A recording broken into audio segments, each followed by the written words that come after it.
여러분 400년간 애굽의 노예였던 이스라엘. 그래서 어떻게 노임받았는가, 어떻게 애굽에서 탈출했는가, 어떻게 하나님 나라의 백성으로 그렇게 새롭게 재탄생되었는가. 노예가 하루아침에 하나님의 백성, 하나님의 군대, 뭐 이렇게 바뀌는 게 쉽지 않잖아요. 그런데 이런 과정은 뭐 프랑스 대혁명과 같은 이스라엘 백성들이 도무지 이렇게 살 수 없다, 그러면서 들고 일어나서 바로와 또 애굽에 대항해서 싸워서 얻어낸 승리가 아니라 하나님께서 그의 언약을 기억하셔서 그의 백성들을 위해서 애굽을 치시고 건져내신 하나님의 구원의 역사가 지금 10가지 재앙의 모습입니다. 그리고 그 마지막 장면 10가지 재앙에 지금 10번째 재앙에 저희가 이르렀고, 그 절정이 이제 출애굽기 11장에서 13장입니다. 이 사람들은 여러분 종종 이렇게 질문합니다. 우리 신앙생활하면서 왜 하나님은 애굽의 모든 장자를 치시는 이런 무서운 재앙을 행하셨는가?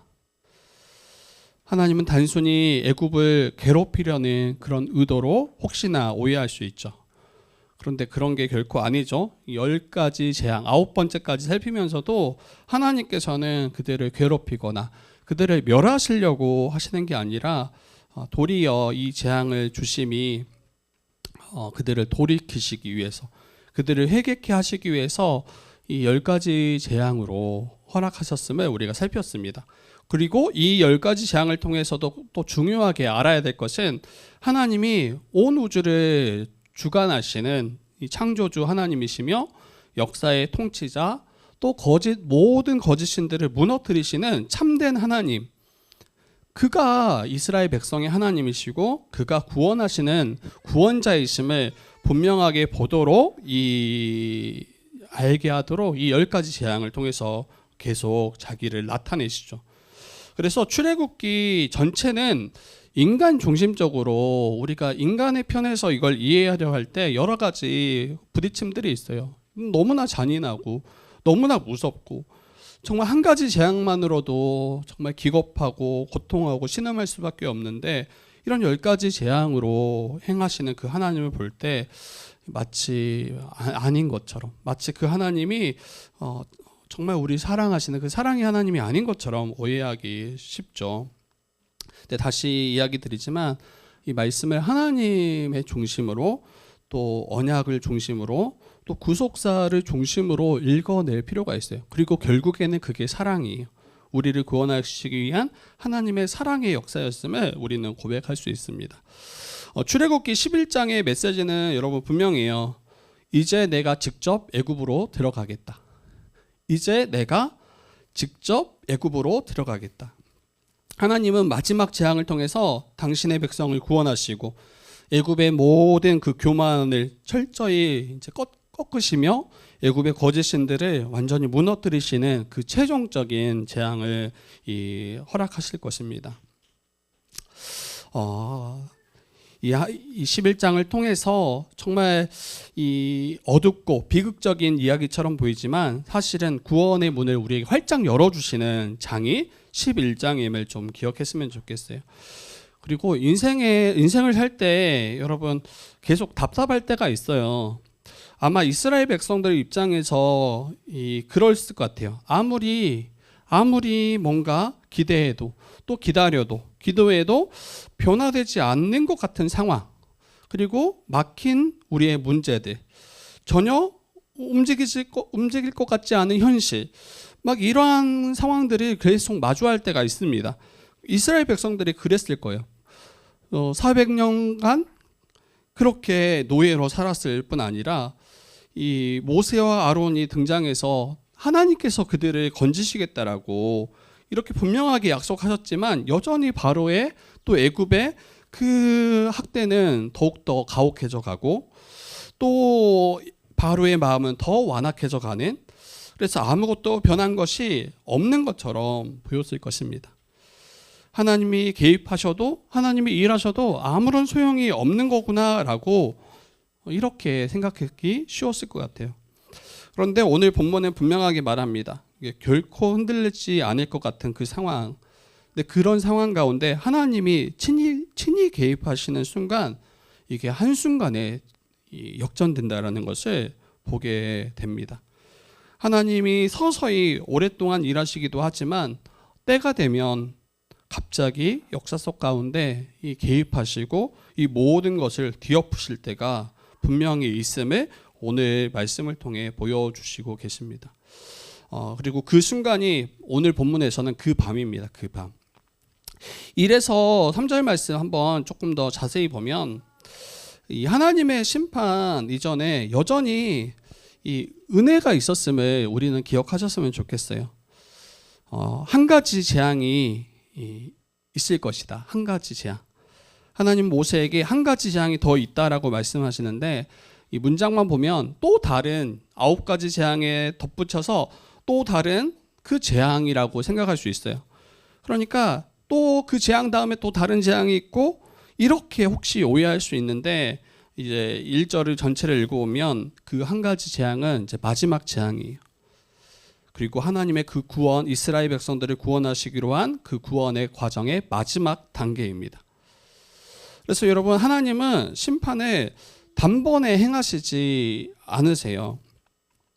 앞서 9번의 재앙을 통해서 바로에게 또 이 애굽에게 돌이킬 수 있도록 그래서 이스라엘을 보내서 그들이 예배할 수 있도록 명하십니다.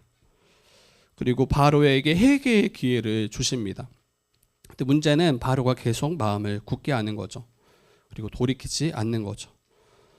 그때 한 번에 그를 꺾으시고 충분히 멸하실 수 있음에도 불구하고 그렇게 하지 않으신 거예요. 바로와 애굽이 의지했던 애굽의 거짓 신들을 하나하나 깨트리시면서 그들을 돌이키기를 기다리십니다. 이를 통해서 우리도 한 가지 생각할 수 있는 것은 여러분 구원이라는 것은 물론 이제 마지막까지 완성돼야 돼. 우리가 성화돼야 될 그 과정들이 있지만 하나님께서는 우리가 붙잡고 있는 그 거짓 우상들을 그것을 하나하나 꺾어내시면서 우리를 죄와 사망에서 건져내시는 그 일들을 여전히 하신 것 같아요. 그러니까 예수님을 통해서 궁극적으로는 우리의 구원을 이루셨지만 우리가 살아가는 일상의 모든 삶 가운데 하나님이 아닌 다른 거짓 우상을 붙잡고 의지하며 살아갈 때 결국에는 우리가 붙잡은 그 거짓 신, 헛된 우상을 이것을 꺾어내시면서 우리가 하나님의 참된 백성, 거룩한 백성으로 살아갈 수 있도록 건져내시는 일을 매번 또 매순간 또 우리의 삶 가운데 행하시고 계신다라는 것을 우리가 생각할 수 있을 것 같아요. 우리가 구원받았다고 완전한 게 아니잖아요. 여전히 예수 그리스도를 닮아가야 되고 여전히 우리의 옛사람 또 여전히 붙잡고 있는 우리의 거짓된 우리의 그러한 모습들 우리의 죄들 근데 하나님은 그것을 그대로 방치하지 않으시는 것 같아요. 우리의 그런 거짓 것들을 꺾어내시고 깨트리시면서 우리가 거룩한 하나님의 거룩한 백성으로 계속 자라가도록 이끄시는 분이심을 우리가 볼 수 있습니다. 그리고 하나님은 이 일을 위해서 굉장히 오래 참으세요. 굉장히 오래 참으시고 그리고 돌이키시기를 정말 온전히 정말 바라시는 분이 우리 주님이세요. 저와 여러분을 다루어 가실 때도 동일해요. 범죄했다고 우리가 하나님께 어찌 범죄하고 또 하나님을 실망시켜 드렸다고 해서 단번에 우리를 멸하시는 분이 아니십니다. 계속해서 돌이킬 기회를 주시고 우리를 기다려 주시고 계시는 분이 우리 하나님이심을 기억했으면 좋겠어요. 저는 이제 바로의 그 모습과 바로의 방식, 세상의 방식과 우리 주님의 방식이 굉장히 대조된다라고 생각해요. 이 바로의 방식과 세상의 방식은 저와 여러분들을 또 이 땅의 많은 사람들을 오래 참거나 기다려주지 않습니다. 많아야 한 번, 많아야 두 번이에요. 당장 원하는 그런 결과를 얻지 못하면 여러분 즉시로 판단하고 판결을 내리고 더 이상 기회를 주지 않습니다. 더 이상 기회를 부여받지 못하고 버려지는 게 이게 세상의 방식이에요. 다니엘서 2장을 보면 이제 느부갓네살 왕이 나타나는데 그가 꿈을 꿔요. 신상 꿈이죠. 머리는 뭐로 돼 있고 전체가 이제 이 신상의 꿈을 꾸는데 이제 제가 여기서 봤던 게 너무 이제 이 신상의 꿈이 기괴해서 근심하면서 잠을 이루지 못합니다. 그리고 모든 지혜자들을 다 불러 모아요. 지혜자들 뭐 박수, 술객, 점쟁이 다 불러 모아서 이제 이 꿈을 해몽하라는 거예요. 해석하라는 거예요. 근데 이제 이 지혜자들이 느부갓네살에게 어떤 꿈을 꾸셨는지 우리에게 말씀해 주시면 우리가 답하겠다. 우리가 그 꿈을 해석하겠다라고 이야기하는데 느부갓네살이 어떻게 말하냐면 내가 꿈은 말해줄 수 없다. 그런데 그 꿈이 뭐며 또 그 꿈에 대한 해석을 내게 말하라. 이렇게 이야기해요. 너무한 거 아니에요? 자기가 꾼 꿈을 지혜자들이 그 꿈까지 맞추고 그리고 그 꿈에 대해서 해석하라고 이야기하는 거예요. 근데 이게 느부갓네살 입장에서는 정말 그 꿈을 그들이 해석할 수 있고 그 꿈에 대해서 바로 알고 말하는 건지 확인하고 싶었던 것 같아요. 근데 이게 왕이니까 이렇게 할 수 있는 거예요. 가장 절대 권력자. 이 말도 안 되는 이러한 어떤 명령. 그런데 이 지혜자들이 어떻게 알아요? 어떻게 알아요? 이 꿈을 무슨 꿈을 꿨는지 어떻게 압니까? 결국에는 그때 부름받았던 그 모든 자들이 다 처형당하게 됩니다. 그리고 더 나아가서 그들과 같은 모든 지혜자들 다 죽이라고 명령해요.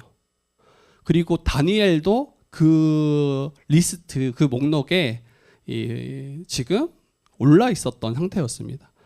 그런데 이제 다니엘은 그 꿈을 말할 뿐 아니라 해석하고 끝나죠.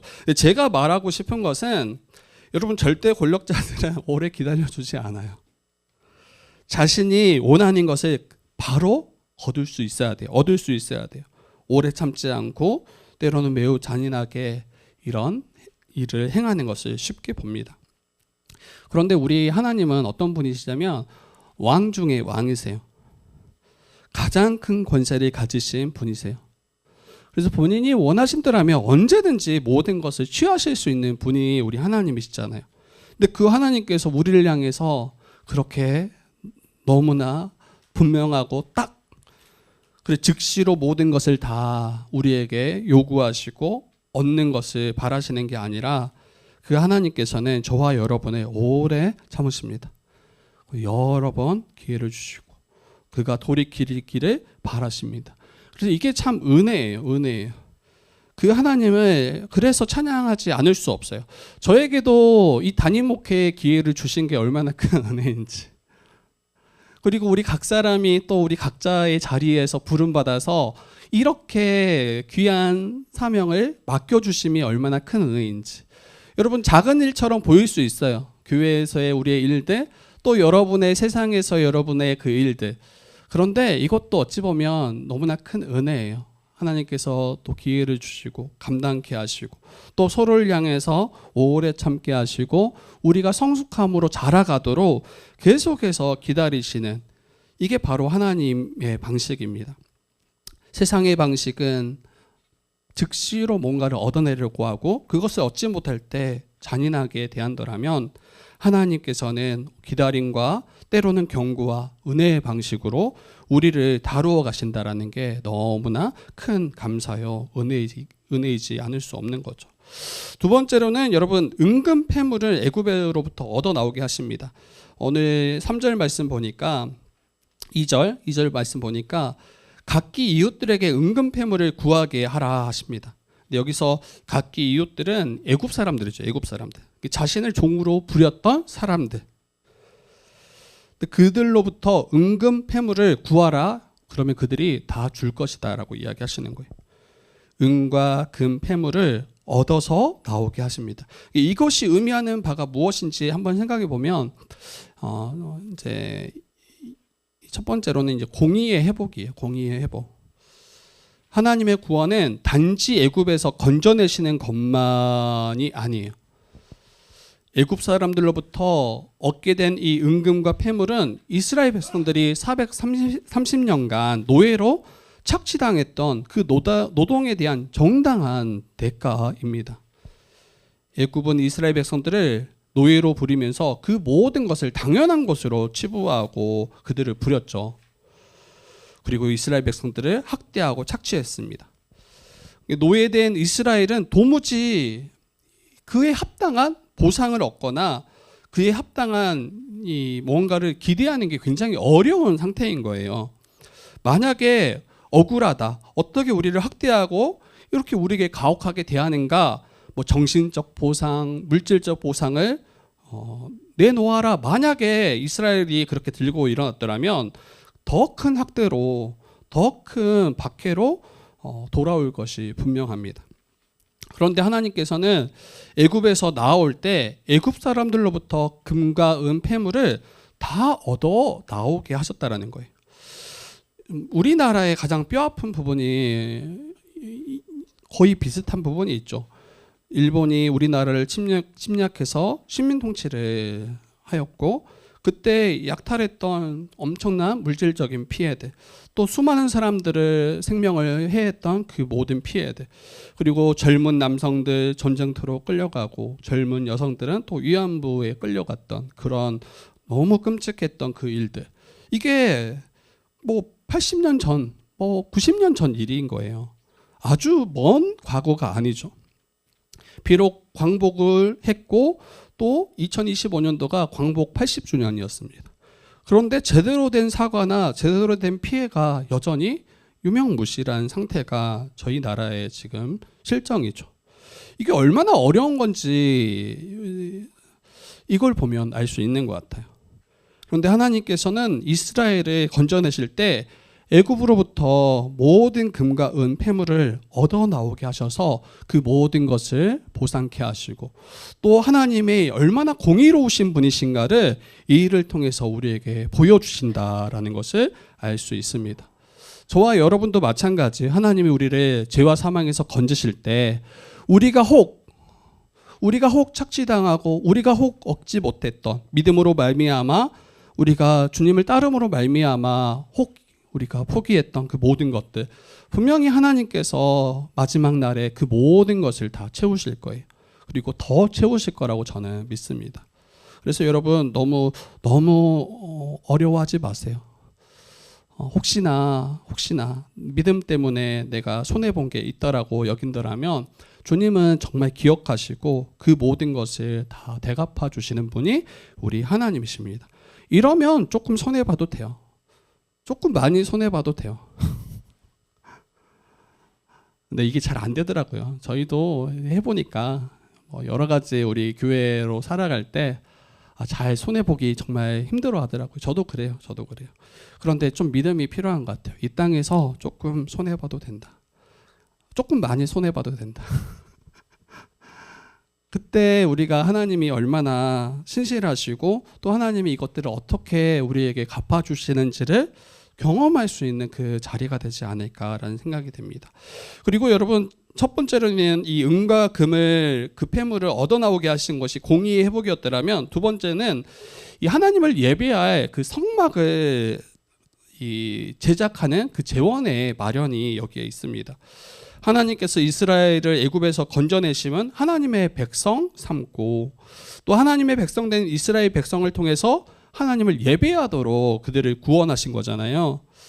그리고 하나님은 이 구원에 있어서 큰 그림을 이미 다 가지고 계시죠.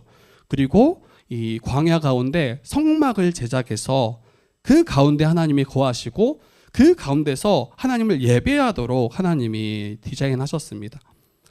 거룩하신 하나님께서는 이스라엘 백성들과 함께 거하시기 위해서 반드시 이 성막이라는 게 필요했어요. 우리를 위해서, 하나님을 위한 게 아니라 우리를 위해서.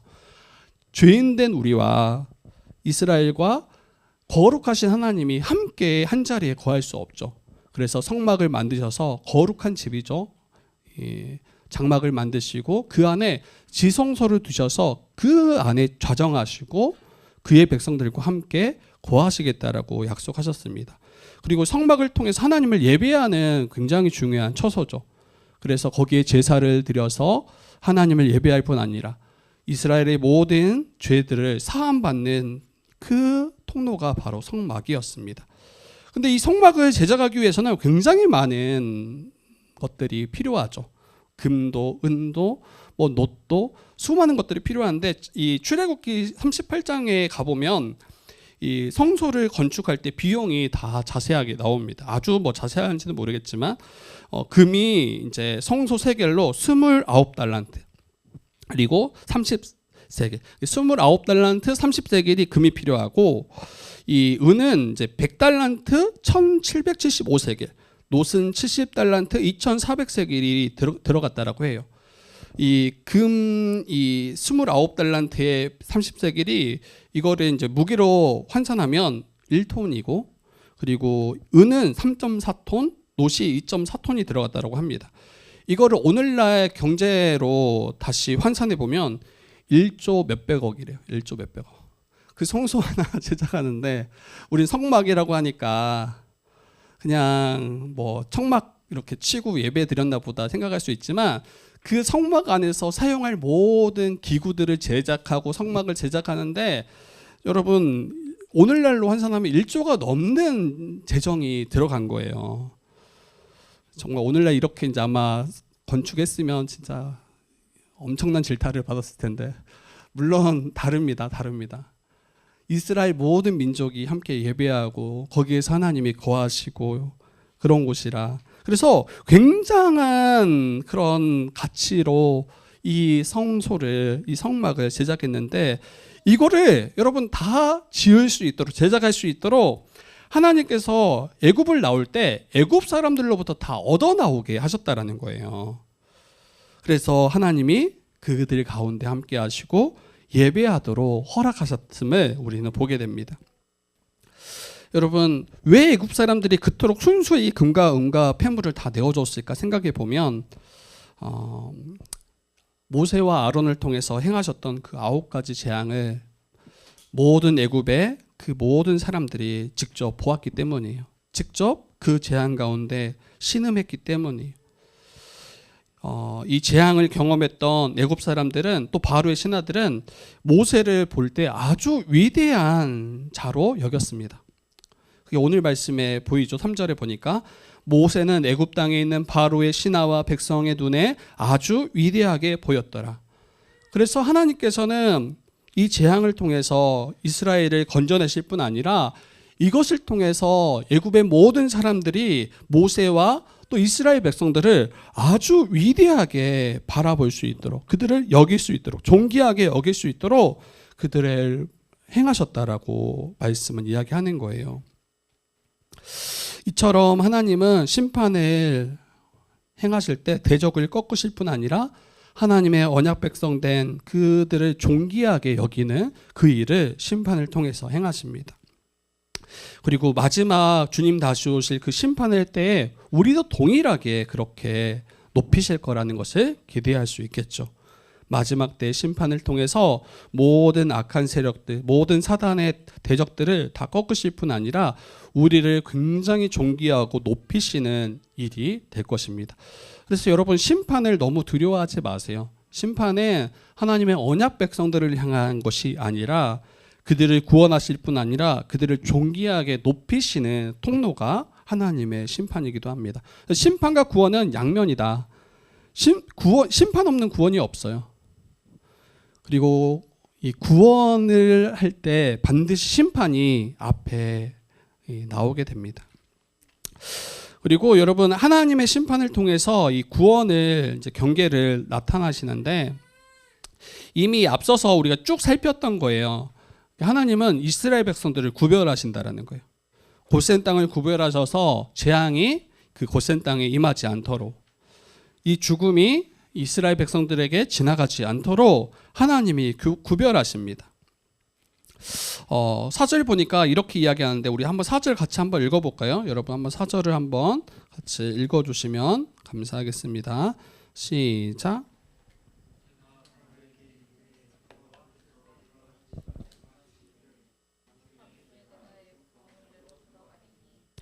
네, 여기 이제 심판을 행하시고 구원하실 때 먼저 좀 살펴보면 한밤중에 지금 들어가시는데 애국 가운데 친히 들어가시는 장면을 보게 됩니다. 친히 하나님이 친히 앞서 재앙들을 보면 개구리, 이, 파리, 돌림병, 악성동기, 우박, 메뚜기, 흑암. 이건 하나님이 창조하시고 다스리시는 자연과 생물들을 보내셔서 심판하셨던 장면이에요. 하나님이 친히 들어가시지 않았어요. 근데 마지막 재앙은 하나님께서 친히 애국 가운데 들어가시겠다라고 지금 말씀하세요. 대적을 직접 들어가셔서 치시겠다라고 이야기하시는 거예요. 앞서 살폈던 재앙들은 물론 굉장히 효과적이었어요. 하나님의 그 재앙은 실패한 적이 없어요. 바로가 이것을 단 한 번도 효과적으로 막아내거나 대처한 적이 없습니다. 그냥 그대로 오로지 그걸 다 감당했어요. 그 강한 바로와 애굽이 속절없이 왕궁과 그의 침실까지 그리고 그의 밥그릇까지 완전히 정복당해야 했습니다. 여러분, 이게 하나님이 보내신 군대 그리고 하나님이 다스리시는 자연을 통해서 행하셨던 재앙인데, 하나님이 친히 임하신다면, 하나님이 친히 그 애굽을 지나가신다면 여러분 어떠겠냐는 거예요. 하나님이 보내신 군대도 이렇게 막강했는데 하나님이 직접 친히 애굽을 지나가신다면 여러분 애굽 전역은 곡소리가 날 게 분명합니다. 이처럼 하나님께서 친히 오셔서 대적 가운데로 지나가신다는 것 그 자체가 굉장히 두려운 일이에요. 그리고 이를 통해서 알 수 있는 게 하나님께서 친히 자기의 백성을 건져내시겠다라는 확신한 그 모습입니다. 그리고 어느 누구도 그 무엇도 이스라엘 백성을 붙잡아 둘 수 없음을 분명하게 보여주시는 모습이기도 해요. 그리고 하나님을 대적했던 애굽과 바로를 완전히 꺾으시겠다라는 그 최후의 모습을 상상하게 할 수 있습니다. 이처럼 여러분 마지막 때, 우리의 그 마지막 때 또 이 세상의 끝에 하나님께서는 친히 이 땅 가운데 들어오실 거예요. 모든 천군 천사를 다 데리시고 마지막 날 오셔서 모든 대적을 쓸어버리실 것뿐 아니라 하나님의 백성들을 모든 악에서 건져내시는 역사를 행하실 것입니다. 그렇기에 심판은 공포이지만 하나님의 백성된 성도들은 구원이 성취되는 순간이 바로 이 일인 거죠. 그래서 하나님께서 친히 대적을 거꾸로 들어가신다라는 걸 기억하셨으면 좋겠고, 그리고 이 장자의 죽음에 대해서 이제 뒤에 이 5절부터 한 8절까지 이야기를 하는데, 이 장자의 죽음, 근데 이것은 이제 애굽의 심장을 완전히 이제 겨누시는 사건입니다. 장자의 죽음은 애굽의 심장을 겨누시는 사건인데, 애굽왕은 여러분 자신을 태양신의 현현이라고 소개했어요. 그렇게 여겼죠, 믿었죠. 태양신이 현현한 모습이 애굽의 바로 왕이다라고 여겼습니다. 그리고 바로의 장자는 그 신의 자리를 잇는 후계자죠. 그냥 그 또한 신인 거예요.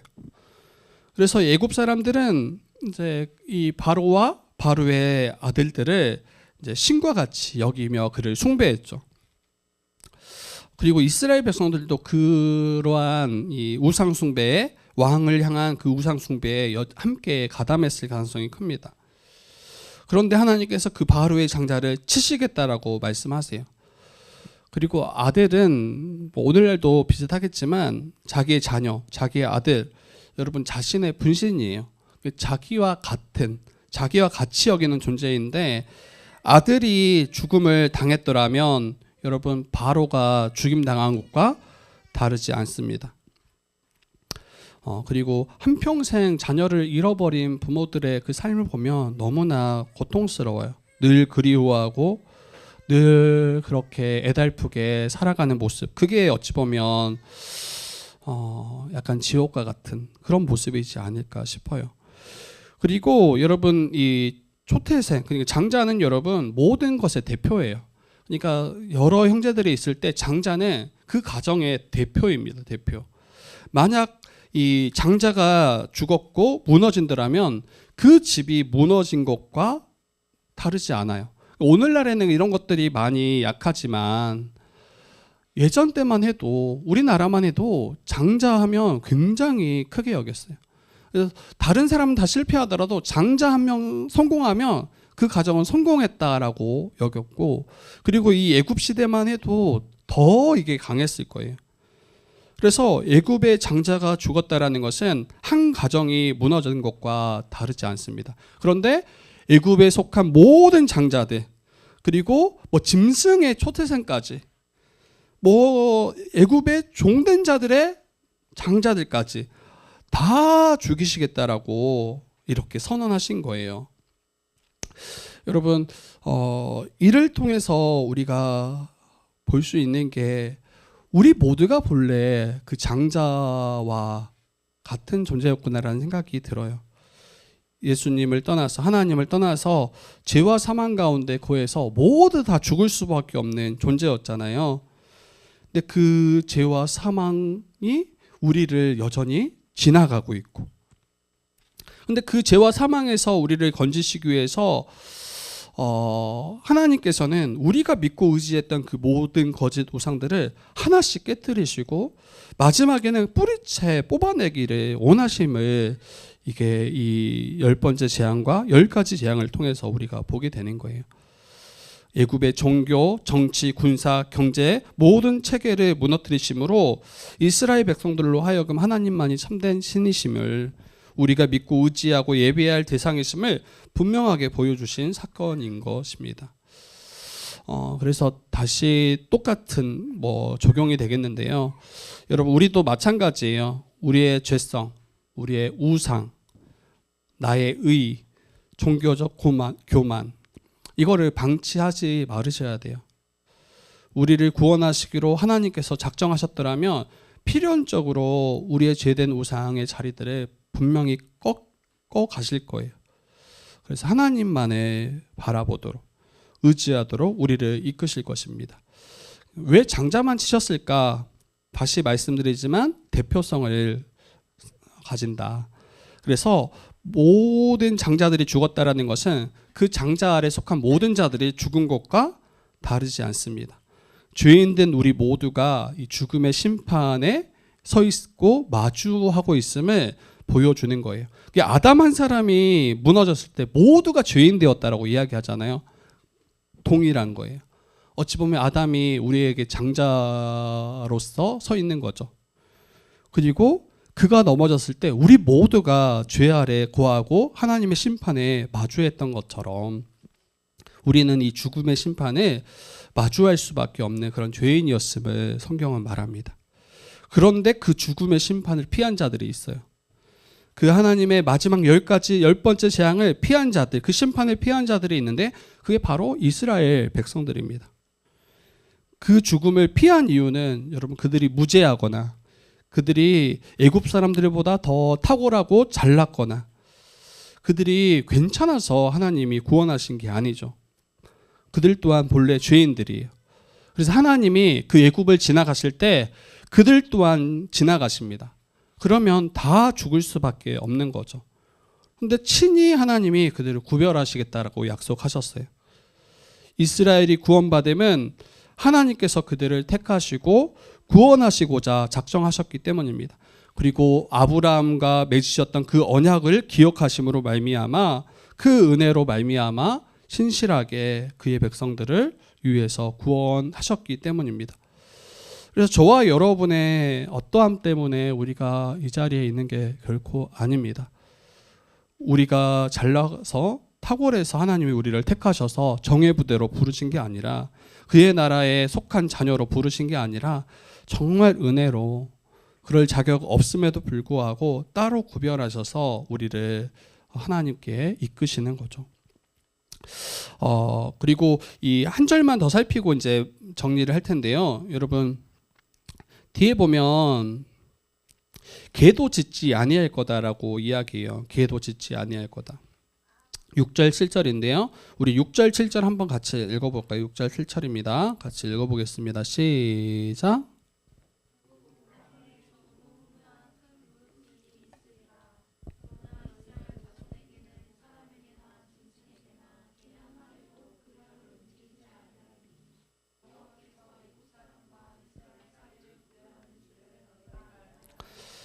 네, 애굽 온 땅에 전무후무한, 이전에도 이후에도 들어보지 못한 큰 부르짖음이 있을 것이다. 그러니까 모든 장자가 죽었으니 집집마다 애곡함이 없는 집들이 없었겠죠. 근데 이스라엘 자손에게는 사람에게나 짐승에게나 개 한 마리조차도 그 혀를 움직이지 아니할 것이다. 울부짖음이 단 한 가정도, 단 한 사람도 없을 것이다라고 이야기하는 거예요. 근데 여호와께서 애굽 사람과 이스라엘 사이를 구별하셨기 때문이다라고 이야기합니다. 애굽 전역은 장자의 죽음으로 통곡이 터져 나올 것입니다. 애굽에 속한 모든 짐승들도 자신의 새끼가 죽을 때 슬피 부르짖고 울며 부르짖을 게 분명합니다. 그런데 이스라엘 백성들, 또 이스라엘에 속한 모든 가축들, 개 한 마리조차도 울부짖는 일이 없을 거다라고 이야기하시는 거예요. 이는 하나님께서 하나님의 언약의 말씀을 믿음으로 순종하는 그의 백성들을 향한 절대적인 안전, 절대적인 보호를 의미합니다. 하나님이 애굽 전역을 지나가시는 그 밤중에 죽음의 천사가 지나가는 그때 애굽 전체가 울부짖음에도 불구하고 이스라엘 집에는 아무 일도 없을 것이다 라고 하나님은 약속하세요. 그게 오늘날에도 우리에게 동일하게 적용됩니다. 여전히 이 세상은 하나님을 대적하고요. 또 하나님의 저주와 진노는 그들의 머리 위에 지금 준비되어 있어요. 그리고 모든 사람은 하나님의 그 심판 아래에 있습니다. 죽음의 사자가 이 세상을 지나갈 게 분명해요. 계속 지나가고 있어요. 그런데 하나님께서는 그의 언약 백성들을 그 가운데 구별하시겠다라고 우리에게 약속하셨어요. 그리고 그 약속의 성취가 바로 우리 주 예수 그리스도죠. 하나님의 아들이신 예수 그리스도를 우리에게 보내주셨고, 그를 믿는 자마다 그 예수 그리스도 안에 거하게 하시고 그 안에 있는 자들이 하나님의 저주와 심판을 지나가게 하십니다. 왜 그러합니까? 예수님이 우리를 대신해서 그 모든 하나님의 저주, 진노, 형벌을 다 받으셨기 때문입니다. 그래서 사단의 어떠한 공격에도 이 죽음 앞에서도 우리를 해할 자가, 우리를 빼앗을 자가 아무도 없음을, 우리가 반드시 안전하고 안전할 것임을 우리에게 말씀하시는 말씀인 거예요. 그래서 개도 짖지 아니할 것이다. 개 한 마리조차도 그 하나님의 언약 안에 있는 그들을 결코 해할 수 없음을 우리에게 약속하세요. 그리고 그 안전이 우리의 안전입니다. 여러분, 이거를 이제 믿으셔야 돼요. 그 예수 안에 있을 때 내가 얼마나 안전한가, 이것을 좀 우리가 분명히 알아야 되겠습니다. 적용을 조금 나누고 마무리하겠습니다. 여러분, 하나님이 친히 개입하시는 그 밤이 반드시 옵니다. 오늘 제목이 끝은 옵니다라고 제가 제목을 달았잖아요. 여러분, 하나님이 친히 개입하시는 그 마지막 심판이 반드시 옵니다. 바로는 끝까지 버틸 거라고 생각했어요. 어쩌면 자신이 하나님을 이겨먹을 수 있을 거라고 믿었는지 모르겠어요. 애굽이 다 망했다라고 신하들이 외쳤음에도 불구하고 이스라엘 백성을 결코 보내지 않죠. 그런데 끝은 이르렀습니다. 하나님께서 친히 애굽을 지나가시겠다라고 약속하시고 11장, 12장, 13장에 하나님이 심판을 행하십니다. 주께서 다시 오실 때 반드시 모든 심판은 여러분 시행될 거고, 그 심판은 완성이 될 겁니다. 이 심판을 통해서 하나님께 속한 구별된 백성들을 구원하시기 위한 은혜의, 공의의 이 이름을 우리가 기억했으면 좋겠습니다. 그리고 두 번째로는 구원은 내 선함이 아니라 하나님의 은혜로 우리가 받는 것입니다. 이스라엘이 구원받음은 그들의 능력으로 된 것이 아니고 어떠한 것도 그들로서 행한 것이 아무것도 없습니다. 바로의 학대로 인해서 원망하죠. 도리 하나님을 향해서, 모세와 아론을 향해서 원망하죠. 그것이 구원의 일이었음에도 불구하고 그들은 이걸 알지 못하죠. 그럼에도 불구하고 하나님께서는 하나님의 언약 백성들을 향해서 이 재앙이 임하지 않도록 그 모든 재앙과 심판으로부터 안전하게 보호하시는데, 이게 다 하나님의 은혜의 사역이고, 또 아브라함과 맺으신 언약을 기억하시고 우리를 긍휼히 여겨주심으로 일어난 사건이라는 것을 기억했으면 좋겠어요. 그래서 여러분, 예배 출석의 횟수나 헌금의 액수의 많고 적음, 봉사의 유무, 봉사를 2개 하는가, 3개 하는가, 1개 하는가, 하나도 하지 않는가, 뭐 기도의 우리의 분량, 이런 것으로 우리의 구원이 정해지지 않아요. 앞서 말한 것처럼 구원을 위해서 필요한 조건이 아니라 이 모든 것은 앞서 말했던 예배 출석이나 주일을 성수하는 거, 뭐 헌금을 드리는 거, 봉사하는 거, 이것은 구원받은 자들이 이거에 감사하고 기뻐함으로 우리가 하나님께 맺는 열매들인 것이지, 이것이 우리의 구원의 조건이 결코 될 수 없습니다. 오직 하나님의 은혜로 예수 안에 거할 때만 우리가 구별함을 받아서 하나님의 심판이 지나갈 것입니다. 그리고 여러분, 심판의 메시지를 너무 회피하지 말았으면 좋겠습니다. 하나님을 사랑의 하나님으로 우리가 분명히 알고 믿어요. 그게 틀리지 않아요. 그러나 심판을 빼버린, 하나님의 저주와 진노를 빼버린 하나님의 사랑은 절반뿐인 복음이고 거짓된 사랑입니다. 왜 우리가 이렇게 예수님이 필요한가? 예수님이 꼭 오셔야만 우리가 이 생명을 얻고 구원함을 받을 수 있는가? 여러분, 하나님의 심판 앞에 섰기 때문이에요. 우리의 죄로 인해서 하나님의 심판이 반드시 임할 수밖에 없기 때문이에요. 근데 그러한 우리를 위해서 예수께서 친히 자기를 내어주시고 우리를 대신해서 십자가에 달리심으로 우리를 구원하셨기 때문에 여러분, 우리가 구원받은 거예요. 그러니까 심판 없는 구원은 여러분 존재하지 않아요. 단순히 사랑해서 십자가에 달리셨다 이렇게 말할 수 없어요. 하나님은 우리를 심판해서 건져내시기 위해서 우리를 위해서 일하셨음을 우리가 기억했으면 좋겠어요. 그리고 마지막으로 회개할 기회를 주시는 것이 은혜입니다.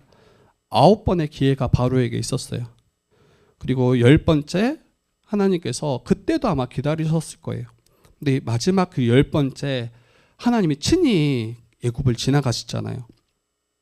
그러니까 오래 참는 게 맞아요. 하나님은 끝까지 참으실 분이에요. 그런데 여러분, 그 끝이 있다라는 것도 기억하셨으면 좋겠어요. 주님이 이 모든 심판을 언제까지나 이걸 미뤄두지 않으세요. 하나님의 그 정확한 때에 심판은 행해질 겁니다. 그래서 마치 심판이 오지 않을 것처럼, 심판이 없을 것처럼 여러분, 그렇게 여기지 말라는 거예요.